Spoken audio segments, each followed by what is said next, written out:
Olá, saudações na bendita paz do nosso Senhor Jesus.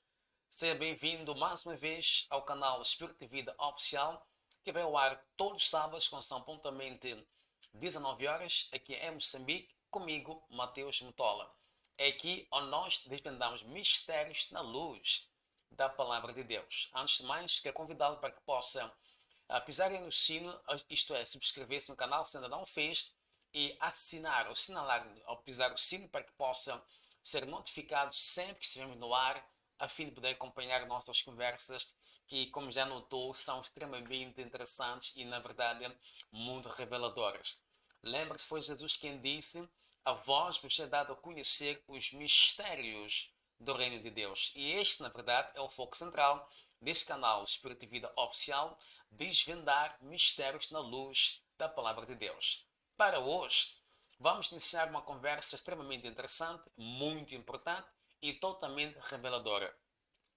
O que eu peço é que faça o seguinte: tudo quando já ouviu sobre este tema, tire da sua mente e põe um pouco de lado. Dê uma pausa, não esqueça ou não jogue fora, até ouvir o que vamos aqui tratar, mas eu sugiro que possa pôr de lado um bocadinho só, fingir que não sabe nada, que nunca ouviu falar sobre este assunto anteriormente, para que então possa receber com o maior grato possível, ou gratidão possível, o maior agrado possível, assim que é, de modo a poder então digerir melhor esta conversa. Agora, no final, depois de terminar todo esse estudo, ou esta conversa, aí sim você tem o todo o direito nesta vida de censurar até que ponto que nós estamos a tratar é realmente da vontade de Deus ou palavra de Deus para todos nós. Caso contrário, aliás, antes até de chegar a essa conclusão, minha sugestão é que possa efetivamente conversar com o autor principal da palavra de Deus, que é o Espírito Santo, para poder então ter confirmação dele, se extremamente é a sua palavra ou não, mas eu tenho certeza absoluta que vai mudar a sua vida. Então, a conversa, o novo tema da nossa conversa é o seguinte: a misteriosa chave de domínio, ou a chave misteriosa de domínio. E como sabe, a nossa conversa sempre está baseada, vinculada na palavra de Deus. Nós vamos só ler um bocadinho, se puder, estamos aqui a abrir a palavra de Deus. Vamos ler a conversa, estará centrada no livro de Jó, capítulo 38, verso 33. Jó 38, verso 33, não é? E eu vou ler aqui na versão que eu tenho, que é uma espécie de uma pergunta interessante, que é, vem assim escrito na versão que eu tenho: sabes tu as ordenanças dos céus? Ou podes estabelecer o domínio deles sobre a terra? Repito, sabes tu as ordenanças dos céus? Ou podes estabelecer o domínio deles sobre a terra?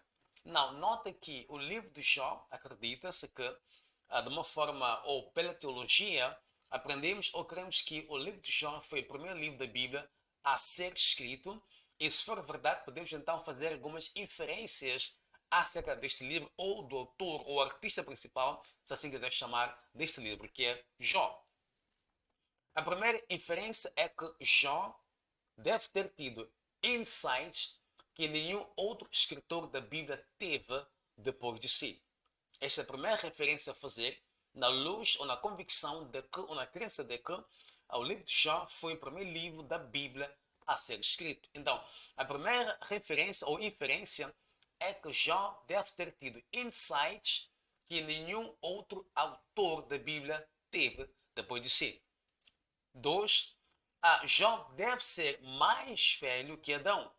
E se for verdade, Jó pode não ter tido aparência e semelhança adâmica.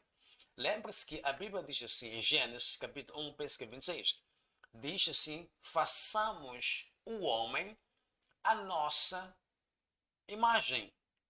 Ou Deus criou o homem à sua imagem e semelhança.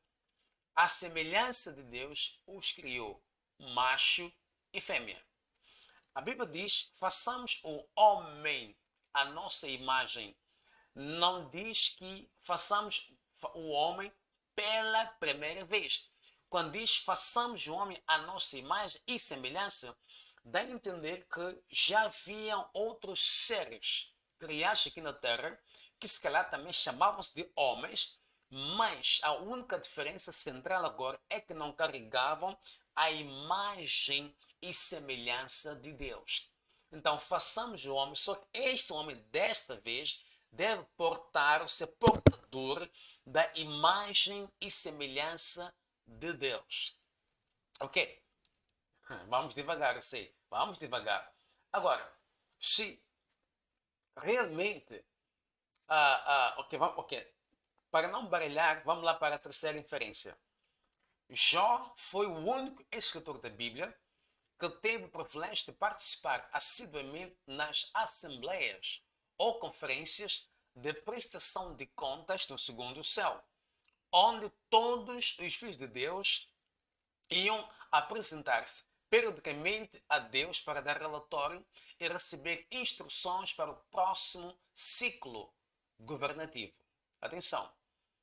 Tudo que Deus faz, ou fez, deve ter uma porta. E essa porta transforma-se ou torna-se em uma fundação. E essa fundação torna-se em um altar. E o altar torna-se em um ponto zero. O ponto zero significa o início de um novo ciclo.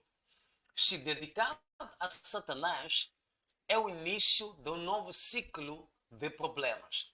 Se dedicado a Deus, é o início de um novo ciclo de bênçãos. Nota que no livro de Jó, capítulo 1, verso 6, diz assim a palavra de Deus. E num dia em que os filhos de Deus vieram apresentar-se perante o Senhor, veio também Satanás entre eles. Eu vou repetir.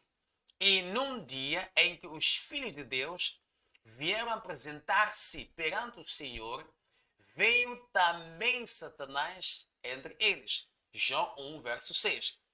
A expressão aqui, filhos de Deus, refere-se a uma classe angelical que noutrora habitava na terra, tendo domínio sobre certos territórios, como incumbência governativa.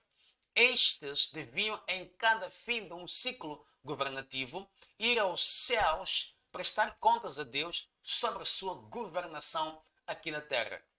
E Jó fazia parte desses filhos de Deus, ou Jó fazia parte dessa classe angelical, pois Jó tinha acesso ao tribunal dos céus.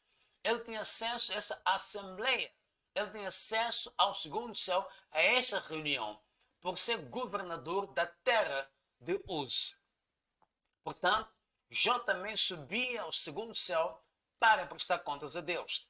Nota que a Bíblia diz assim, veio também Satanás entre eles. Sublinha o também, ok? Veio também Satanás entre eles. O também aqui é muito sugestivo. Nota aqui, quando ele diz veio também Satanás, deixa a impressão de que já não se esperava que Satanás fizesse parte dessa assembleia. Por quê? Porque Satanás, neste caso, antes de Satanás, era Lucífero.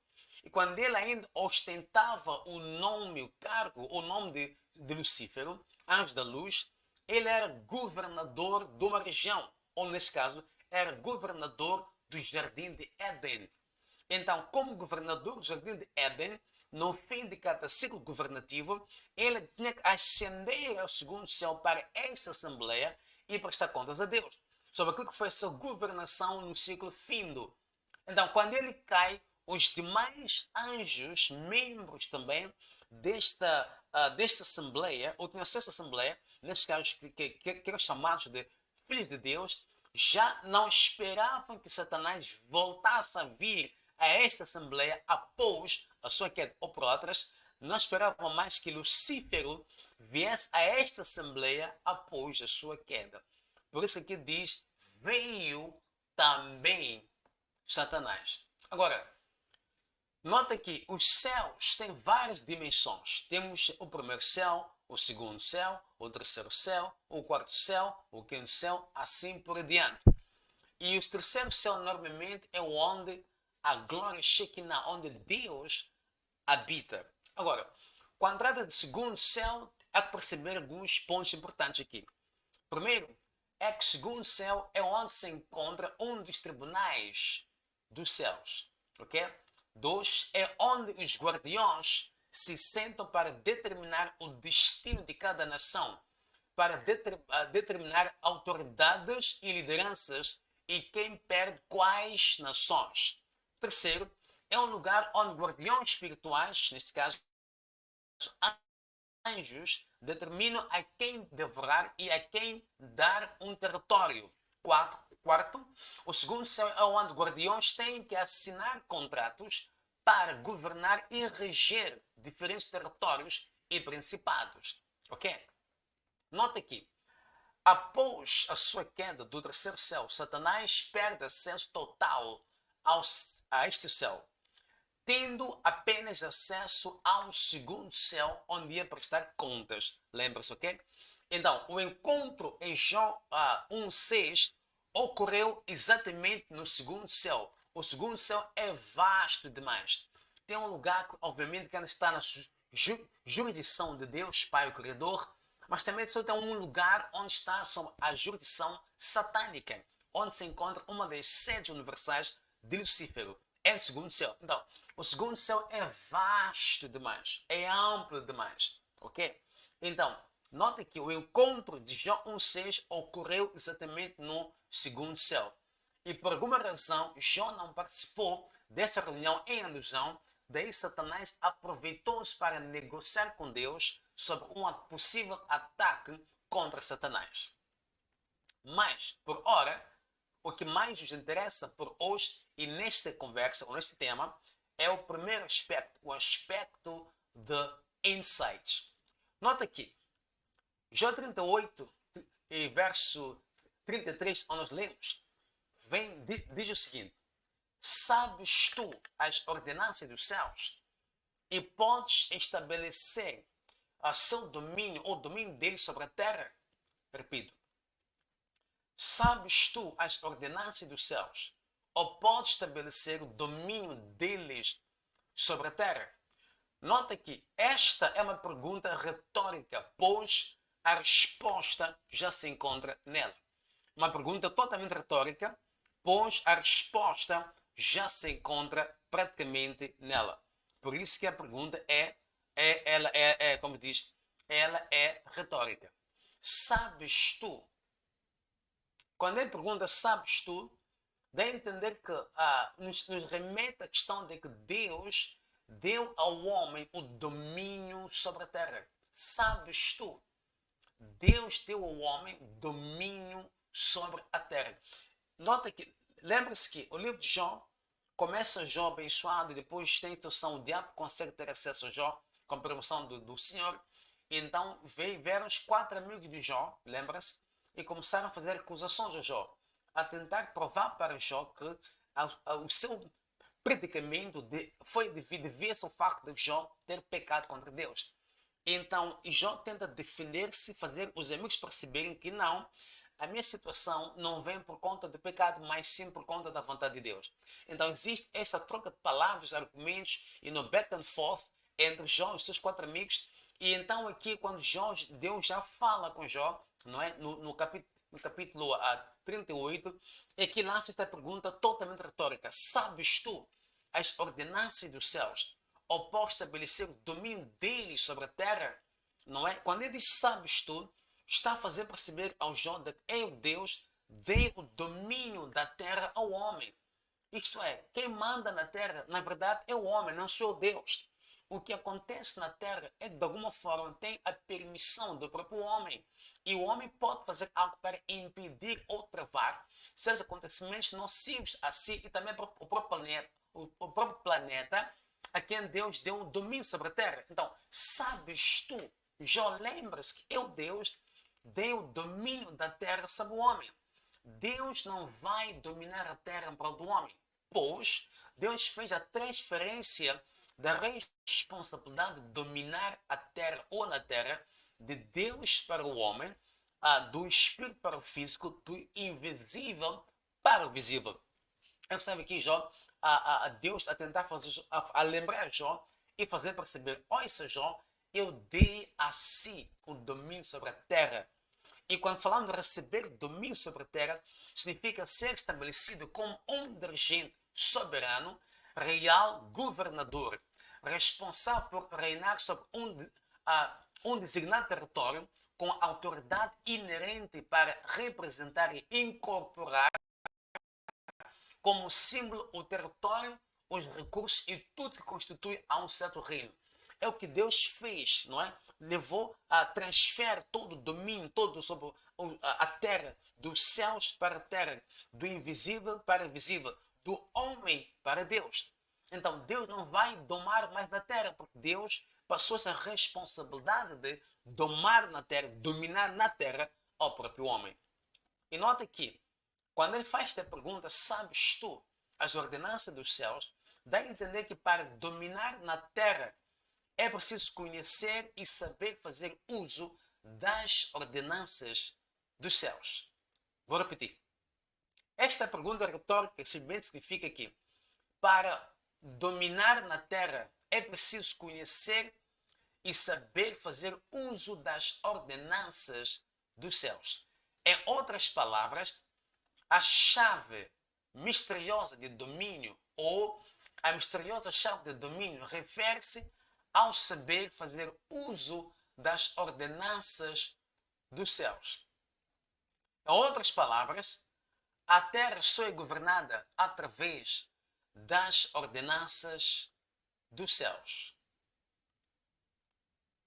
Agora, fica a pergunta, quando falamos das ordenanças dos céus, exatamente, de que estamos a falar? Uma versão põe o seguinte, põe este verso do Jó 38, 33, da seguinte forma. Você conhece as leis que governam os céus? Você conhece as leis que governam os céus? E pode estabelecer sua influência sobre a terra? Quando ele fala aqui de céu ou céus, refere-se ao primeiro céu, que é o céu físico que nós vemos quando olhamos para cima, não é? Que nós vemos, aquele é o primeiro céu, que muitas das vezes a Bíblia classifica como firmamento, ok? Este é o aspecto visível do céu, o aspecto do céu que é visível a olho nu. Agora, o que são as ordenanças dos céus? Para melhor percebermos isso aqui, temos que voltar para a própria Bíblia. Então vamos para Jeremias 31, verso 35. Jeremias 31, 35 diz o seguinte: assim diz o Senhor, que dá o sol para a luz do dia e as ordenanças da lua e das estrelas para a luz da noite, que fende o mar e faz bramir as suas ondas. Senhor dos exércitos é o seu nome. Aqui ele nos revela alguns dos elementos ou alguma das ordenanças dos céus. Vamos repetir. Assim diz o Senhor, que dá o sol para a luz do dia e as ordenanças, atenção, da lua e das estrelas para a luz da noite, que fende o mar e faz bramir as suas ondas. Senhor dos exércitos é o seu nome. Aqui vemos que ordenança dos céus refere-se aos elementos como o sol, a lua, estrelas, água, terra, vento. Veja só. Assim diz o Senhor que dá o sol para a luz. Temos então temos aqui o sol. Depois diz, e as ordenanças da lua e das estrelas. Temos lua, temos estrelas. Para a luz da noite. Depois diz que fende o mar. O mar tem a ver com o quê? Água. 4. E faz bramir as suas ondas. Bramir é abalar. Tem a ver com o vento. Logo 5. Então, as ordenanças dos céus referem-se a elementos. Como dizia, tem a ver com o sol. Refere-se ao sol, a lua, estrelas, água, terra, vento, dentre outros. Então, na terra, segundo esta pergunta retórica que Deus faz a Jó, Na Terra dominam pessoas que sabem fazer uso destes elementos para alcançarem seus intentos. Eu sei que isso aqui pode baralhar um pouco, mas acompanhe, por favor, acompanhe. Na Terra dominam pessoas que sabem fazer uso de elementos como o Sol para alcançar seus intentos. Na Terra dominam pessoas que sabem fazer uso de elementos como a Lua para alcançar seus intentos. Na Terra dominam pessoas que sabem fazer uso de elementos como estrelas para alcançar seus intentos. Na Terra dominam pessoas que sabem fazer uso de elementos como a água para alcançar seus intentos. Aqui na Terra dominam pessoas que sabem fazer uso de elementos como o vento para alcançar os seus intentos. Assim por diante. São pessoas que sabem fazer uso desses elementos para alcançar seus objetivos que realmente dominam aqui na Terra. É simplesmente isso que Deus está a tentar fazer Jó perceber. Uma outra versão traduz a palavra ordenanças como leis fixas. São leis fixas. Em outras palavras, pessoas que conhecem as leis fixas, não voláteis, não leis que possam. Leis fixas são leis que não temos como trocar, são perpétuas, são leis eternas, não são imutáveis, ok? Então, aqui na Terra, então, pessoas que conhecem as leis fixas, leis eternas, perpétuas, leis fixas que governam os elementos e as usam, é que efetivamente dominam na Terra. As pessoas conhecem as leis que regem o Sol, leis fixas que regem a Lua, conhecem leis fixas que regem as estrelas, etc. Essas é que efetivamente dominam na Terra. A pergunta é por quê? Porque, segundo Jó 38, 33, os elementos foram criados exatamente para estabelecer domínio na Terra. Foram criados para estabelecer domínio na Terra. Pense sobre isso, analise isso, estude isso, medite sobre isso. E não se esqueça de, logo aí embaixo do seu telefone ou computador mesmo, ou se calhar está a usar o seu tablet, deixe ficar o seu comentário, o que está achando desta conversa. Também pode ficar alguma questão que possa aqui ter. Estamos a falar exatamente sobre a misteriosa chave de domínio que consiste, na verdade, em fazer uso dos elementos para alcançar os seus intentos aqui na Terra. Por quê? Porque os elementos foram criados exatamente para firmar domínio sobre a Terra. Portanto, eu vou parar por aqui por hoje. Quero dar a você espaço para poder meditar. Não quero entulhar do mundo de informação, não. Porque este é um assunto muito importante que pode efetivamente galvanizar a sua vida espiritual ou cristã e também a sua relação com Deus.